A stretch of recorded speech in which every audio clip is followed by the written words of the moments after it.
یه روز عالی دیگه داخل رستوران خرچنگی. یه روز عالی دیگه برای خدمت به مردم. باب اسفنجی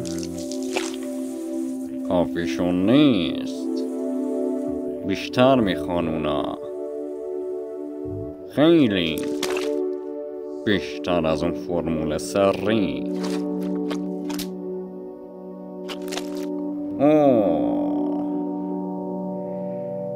بوش هست خوب.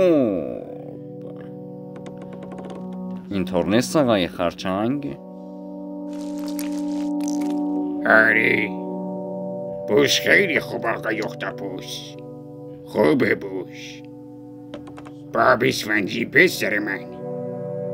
شاید یکم بیشتر از اون فرمول سری.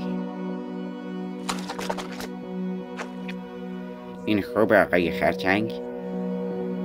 اینطوریه که دوستش دارین؟ آره، این چیزیه که آقای خرچنگ قدیمی میخواست، ولی این سگ گرسنه حتی بیشتر میخواد. حسش میکنی؟ خدا، حسش میکنم آقای خرچنگ. آقای خرچنگ داره دستش رو توی ظرف عصر قدیمی فرو میکنه.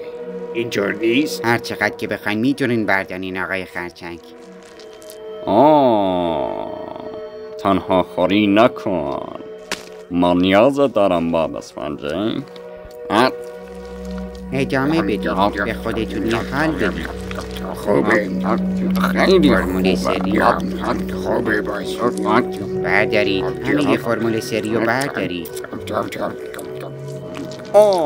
خدا، خیلی خیلی خوبه.